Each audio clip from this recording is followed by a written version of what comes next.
O quê? O que que essa outra tá rindo, gente? Ó, Gui, eu Tá mandei. doida logo cedo?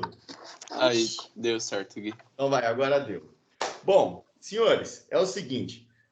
Semana que vem tem feriadão, então vamos focar nisso, né? Semana que vem provavelmente não tem aula, é isso, galera? Sei. Só Então, segundo que não tem aula. Não. a gente... Pois é, segunda-feira que vem, eu quis dizer. Então, a gente só vai ter aula de novo lá para o dia 14, tá? Então, é importante que você entenda algumas questões que eu quero falar para você. Hoje, a gente vai trabalhar o módulo 103. Peço para a galera aí desligar os mics agora, por gentileza. Fechou? Quem puder desligar o mic. Beleza? Então, o que que acontece, meus queridos? A nossa aula hoje vai trabalhar em cima do módulo 103, tá? E a gente vai trabalhar esse conteúdo aí com bastante calma, porque é um conteúdo que tem muita demanda no vestibular. O que que vocês estão rindo aí? Tô com muito cara de sono? O que que é? Como que eu faço? Não é assim, não. Fala. Felicidade em te ver, cara. É uma. Ali. Acho que tá... Ai, gente. Mano, olha ai, velho. Eu tô só Eduarda. Eu tô vendo ela. Desliga essa câmera para revelar. Eu fico olhando pra cara de vocês, eu não consigo raciocinar o que eu tenho que falar, velho. Desliga a câmera.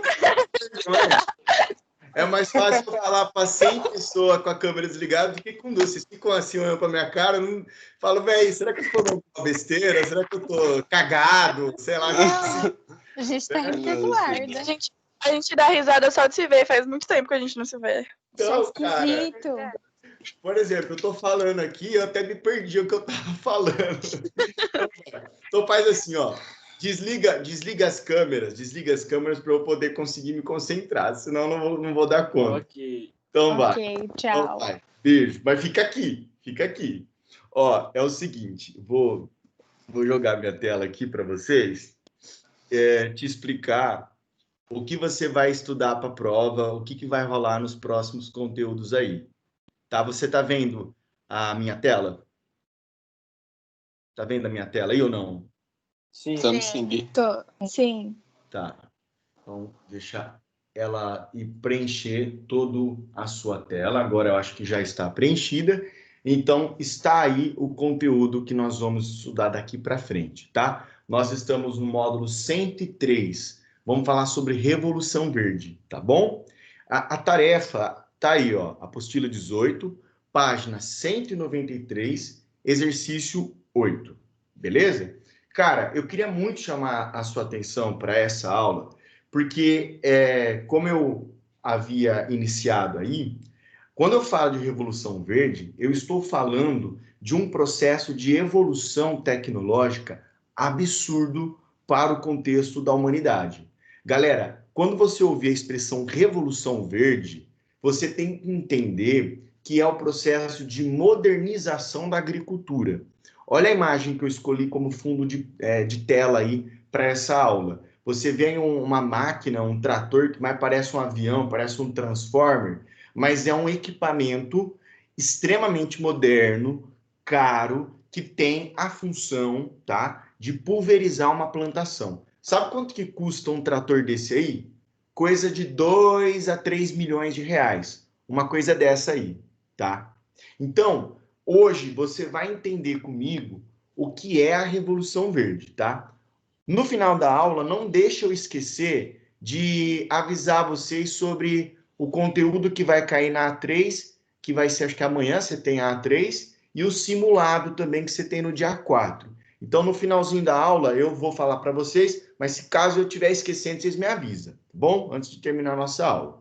Porque a gente tem que falar um pouquinho sobre Revolução Verde, galera. Cara, olha só, vou até jogar aqui na minha lousinha, espero que você anote também. Ó, o que é essa tal de Revolução Verde? Se você puder, anota comigo aí. Ó, acabou a guerra em 45 E nesse tempo todo, galera, sabe o que aconteceu? Os caras, né, os aliados, os nazistas, os fascistas, os americanos, os ingleses, eles produziram uma grande quantidade de tecnologia militar. E quando acaba a Segunda Guerra em 45, sem querer, os caras desenvolveram muitas coisas que hoje são aproveitadas para uso civil. Felizmente, são aproveitadas para coisas boas. Um desses exemplos, pessoal, são os maquinários, né? São os tratores, são os inseticidas, os herbicidas, os produtos químicos que vão revolucionar a produção das coisas, tá? Então, abre a tua... Vou até tirar aqui o meu compartilhamento de tela, só para você ficar diretamente comigo aqui na lousa.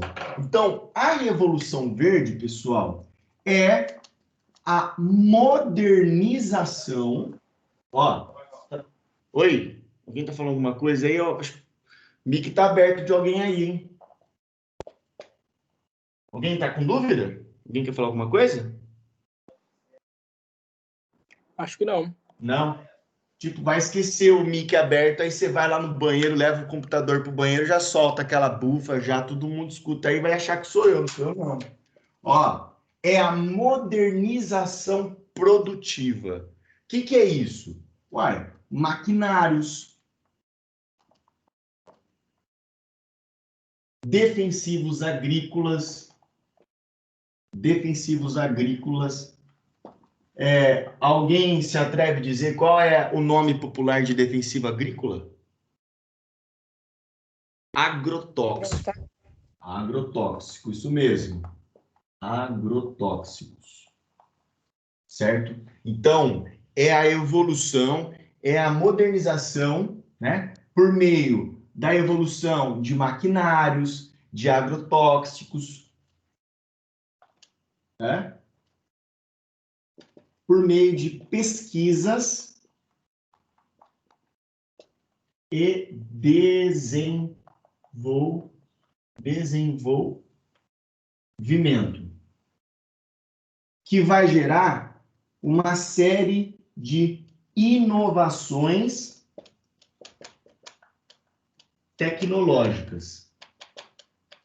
Então, a gente tem aquela ideia, pessoal, de que no campo tudo é simples, né? Você não tem aquela visão de que é a cidade onde tem coisa tecnológica e que no campo é aquela calmaria, é aquele bucolismo, é aquela coisa simples. Era assim até os anos de 1950, 1960, tá? Era assim. Depois, né, do final da guerra, principalmente a partir da primeira década dos anos 50, a tecnologia começou a chegar no campo. Isso foi muito importante para a humanidade, porque com a Revolução Verde passou-se a ter oferta de alimentos para todo mundo. Quebrou-se aquela teoria de Malthus, né? O Malthus dizia, Thomas Malthus, ele dizia que a população, não é, cresce em ritmo geométrico, enquanto que a produção de alimentos cresce em nível aritmético. Ou seja, ele indicava que a população global entraria em colapso num dado tempo.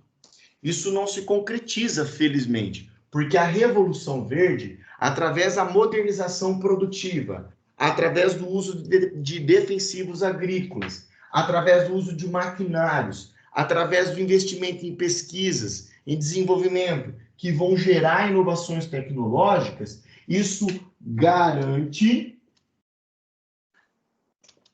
a produção de alimentos.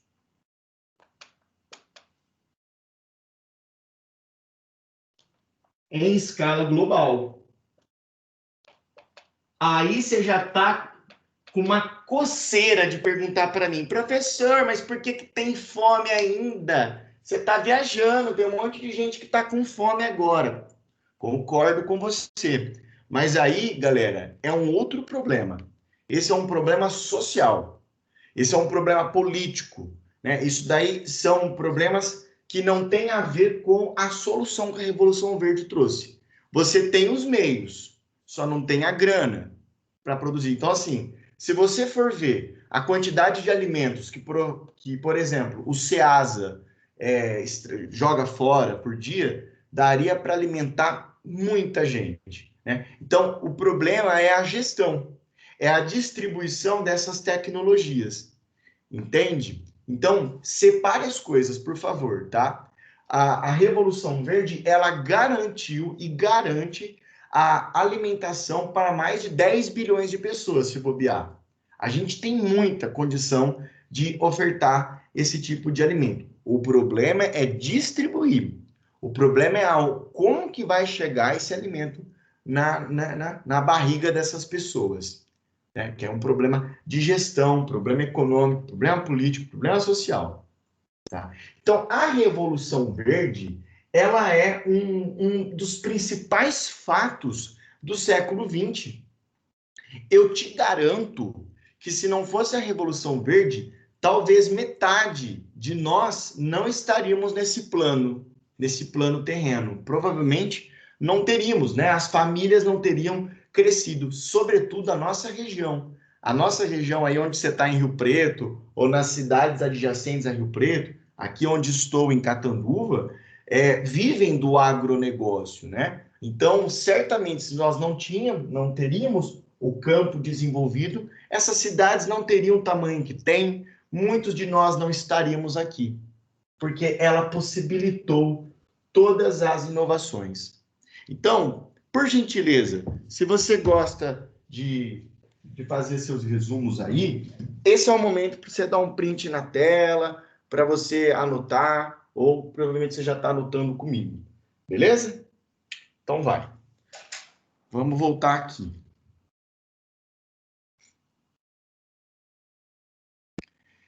Então, trocando em miúdos, a Revolução Verde se dá nos anos 50, 60, ela promove inovações tecnológicas no campo, ela promove modernizações da agricultura, ela desenvolve novas técnicas, ela promove pesquisas em sementes, ela vai mecanizar as atividades, como eu coloquei aqui, maquinários, ela vai, obviamente, aumentar a produção agrícola e ela vai utilizar também aquilo que chamamos como implementos agrícolas. Ô, gente, o que é um implemento agrícola? Por exemplo, esse trator aí. Quando você vai comprar o trator, você compra só a cabine ali, só o trator ali. Essa coisa que parece uma asa aí, sei lá o que é isso é um implemento agrícola, né, que vai dar uma funcionalidade àquele equipamento, tá? Por isso, então, o nome implemento agrícola ou implemento fertilizante, tá? Isso é muito comum, portanto, dentro do contexto do campo, beleza? Então, as inovações tecnológicas na agricultura, né, elas possibilitaram, gente, um aumento, né, da produção. E quando eu aumento produção, eu aumento meu lucro também, concorda comigo? Eu vou aumentar a minha produção, eu estou ofertando alimentos dentro do contexto econômico. Ao mesmo tempo que a Revolução Verde, ela desenvolve técnicas para, por exemplo, fertilizar o solo, né? A Revolução Verde, ela promove o que significa quando eu estou produzindo defensivos agrícolas. Eu, na verdade, estou decifrando uma série de mistérios da própria natureza, como, por exemplo, lidar com secas, né? Qual é o grande drama do produtor rural? Secas ou fortes geadas, ou solos pobres, né, em nutrientes. O que a Revolução Verde fez? Ela adaptou plantas para sobreviverem às secas, adaptou plantas para sobreviver a geadas, adaptou plantas para sobreviver em solos que não têm grande qualidade de nutrientes. Como? Desenvolvendo agrotóxicos, né? Então, isso é a Revolução Verde. E é um processo, galera, que começa nos anos 50, com forte tensão nos anos 60, né, com forte crescimento, e que, na verdade, nunca mais vai acabar, né? Eu posso te dizer que ainda hoje nós estamos vivendo uma revolução verde. Não desse padrão aqui fortíssimo como nos anos 50 e 60, mas a gente tem, dia a dia, nós estamos notando uma série, né, de resoluções que vão melhorar a produção no campo. Isso vai em encontro com a aula que nós trabalhamos de conferências ambientais, os módulos 100 e 101, né? Onde os acordos, como, por exemplo, o Acordo de Paris, o Protocolo de Quioto, eles promoveram, não é mesmo, um debate que exige que a indústria do campo, tenha inovações e soluções para que o meio ambiente seja preservado também. Né? Então, por isso que nós entramos num debate tão sério, né? De um lado, a galera que critica os defensivos agrícolas, né? A galera que chama de agrotóxico, e do outro, a galera que defende, porque diz, olha, sem o agrotóxico, sem o defensivo agrícola, as plantas não aguentariam as secas, não aguentariam as geadas, não aguentariam a falta de água ou o excesso de água. Então, existe todo um debate um tanto polêmico em função desse ponto de vista. Você entende? É isso que a gente tem que pensar. Beleza? Tudo bem até aqui? Então, tá bom. Tudo bem. Beleza. Ó, eu vou te mostrar agora uma coisa que chama muito a nossa atenção, tá? Que é uma importante empresa que desenvolveu, né, tecnologias para a gente, que está envolvida com a Revolução Verde no Brasil. Uma delas é a Embrapa, tá? Que é a Empresa Brasileira de Pesquisa Agropecuária. Provavelmente você já ouviu falar dela. A Embrapa é uma das grandes responsáveis pela Revolução Verde no Brasil, tá? Como você vê aí na sua tela, é uma empresa pública, tá? Que produz ciência, que produz pesquisa, que produz desenvolvimento, que gera inovações tecnológicas, né? Contribuindo assim para que a agricultura brasileira floresça. Você deve estar lembrado também que o Brasil é um dos grandes produtores e exportadores de commodities. Calma lá que eu vou explicar o conceito de commodities para vocês, tá? Mas o Brasil é um grande país, sabe, que se destaca em escala global, tá? Então, a Embrapa é uma dessas empresas que no Brasil, né, contribuíram com a Revolução Verde. Aí você deve estar se perguntando, professor, essa Revolução Verde, aonde que ela acontece? Ela acontece no mundo inteiro. Porém, no Brasil, ela acontece de uma maneira muito forte. Logo quando começa essa Revolução Verde, o Brasil ele pega essa tendência, né? Então, a Revolução Verde, ela se faz presente nos países desenvolvidos, né? E em alguns países em desenvolvimento. O Brasil é um deles, tá bom? Tem uma outra instituição chamada Instituto Agronômico de Campinas. É o tal do IAC. O IAC, assim como a Embrapa, né? Ele é um instituto que produz ciência, produz inovações voltadas para o campo. O IAC, como a própria expressão diz, fica em Campinas, tá bom? Então, é um instituto, é uma entidade, tá? Estadual, é do governo do estado de São Paulo, tá? Enquanto a Embrapa é uma entidade federal. Ambas produzem tecnologia. E aí, sabe o que eu vou te mostrar agora? Um vídeo, tá? Um vídeo que essa pessoa que vos fala, tá? Produziu quando eu estava na faculdade, tá? Você vai dar risada agora de mim. Você vai ver a carinha de trouxa que eu tô nessa reportagem, mas fala um pouquinho sobre esse movimento, né, chamado Instituto Agronômico de Campinas. Deixa eu ver se eu consigo jogar a tela para você. Espera aí. Janela, deixa eu ver aqui. Vou ter que compartilhar minha tela, é isso? Só um minuto, ó. Espera aí. Vamos ver se vai aparecer. Apareceu. Apareceu? Deixa... Ó, se não tiver o áudio, você já avisa na hora. Vai, vamos lá. Tem áudio? A história não... Tem áudio. O trabalho de 127 anos dedicado ao campo mostra a vocação do Instituto Agronômico de Campinas. Essas fotos trazem mais que recordações de um longo passado. São retratos da mais antiga instituição de pesquisa agrícola da América Latina. Fachadas imponentes, equipamentos à época de última geração, importantes pesquisadores. Mas tudo isso nasceu em função de uma cultura, o café. A primeira cultura que foi contemplada, que aliás foi o motivo da fundação do Instituto, foi o café. E o Brasil, por muito tempo, foi o maior exportador de café e maior produtor de café do mundo. 95% das variedades de café do Brasil hoje tem origem nas variedades daqui. O IAC tem como objetivo gerar e transferir ciência e tecnologia para o desenvolvimento do agronegócio brasileiro. Busca otimizar o sistema de produção vegetal e o desenvolvimento socioeconômico. Visa também ofertar alimentos à população e matéria-prima para a indústria. Para manter essa tradição, o Instituto conta com mais de 150 pesquisadores que desenvolvem mais de 600 projetos de pesquisa. Entre eles está Heitor Cantarella, que desenvolve estudos nas áreas de nutrição de plantas e é responsável pelo programa de qualidade de análise de solos no estado de São Paulo. Além disso, trabalha com emissão de gases estufa na agricultura.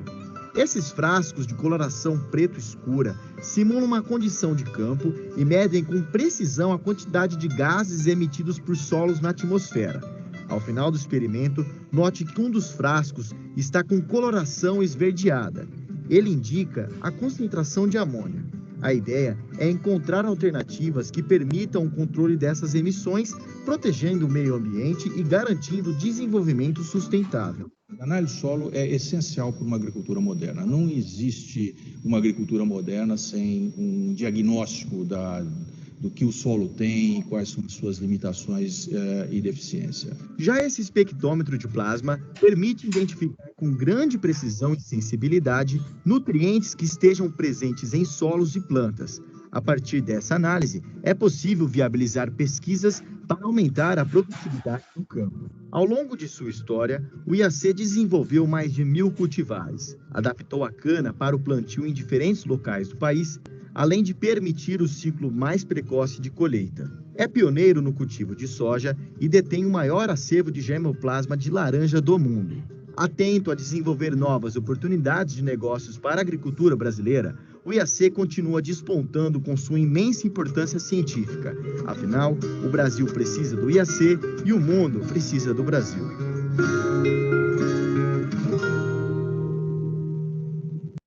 Aí, ó, galerinha. Então, Nossa, ficou bom, Gui. é o brabo. Faz quantos anos isso? Pois é, galera. Eu fiz essa reportagem quando eu estava na faculdade, né? E daí eu fui lá no Instituto Agronômico de Campinas, né?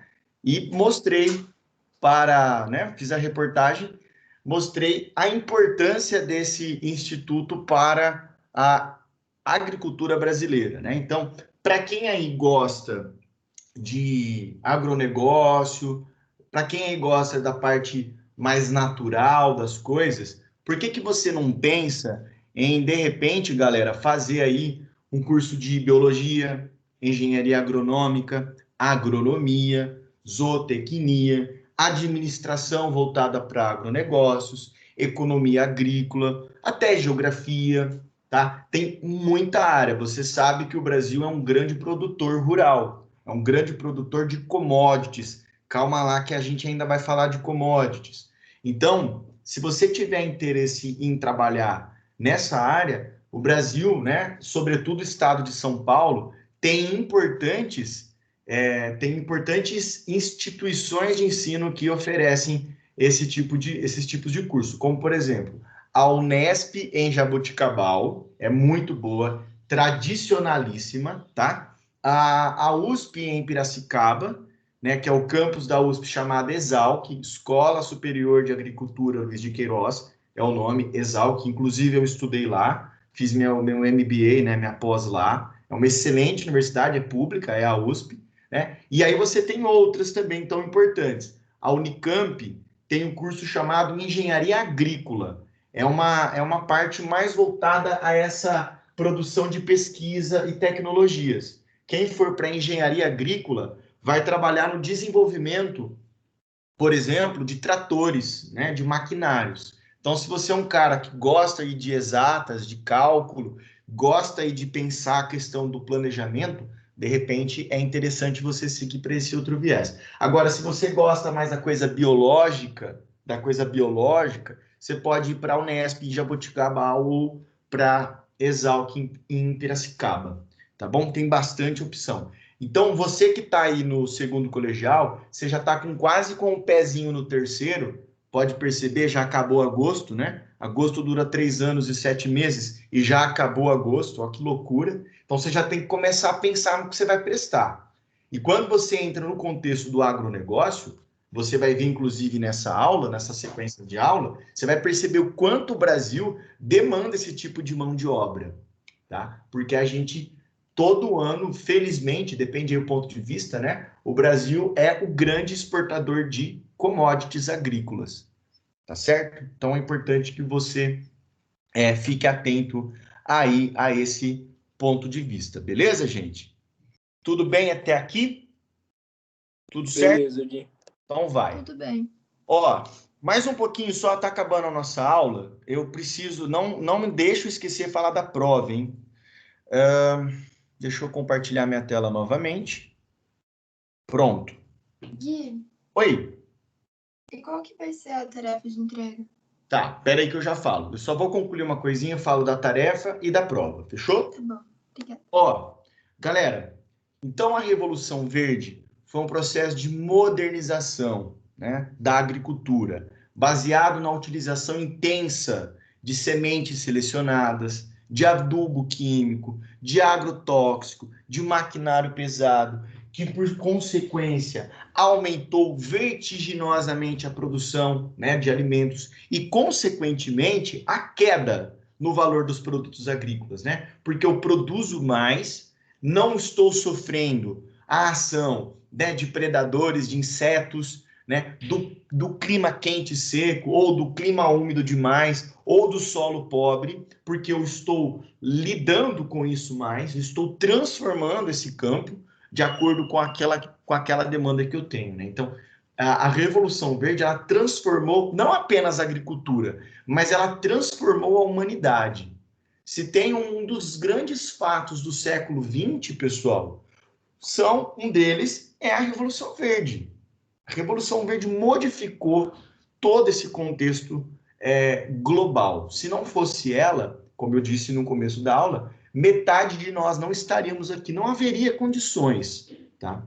E essa Revolução Verde, nos últimos anos, com o advento, né, de novas tecnologias, como essa da imagem que você vê, né, o uso de drones, o uso da aviação agrícola, uma série de outras questões, estão garantindo ainda mais a produtividade, né? O Brasil sozinho já consegue, de uma maneira geral, alimentar grande parte da população global, se nós pudéssemos colocar isso, né, de uma maneira distribuída, de maneira equitativa. O Brasil é um desses grandes países aí, tá? E para você investir nesse tipo de atividade, tem que investir em grana, querido. Ó, dá uma olhada nessa imagem. Eu perco as contas de quantos tratores tem nessa imagem, mas eu sei te falar o preço de cada um deles. Cada equipamento desse custa em média de 2 a 3 milhões de reais. Aí você faz a conta, soma tudo aí. Dá uma olhada, vê se o cara não tem um investimento grande. Então, para você ter produtividade, você também tem que ter investimento.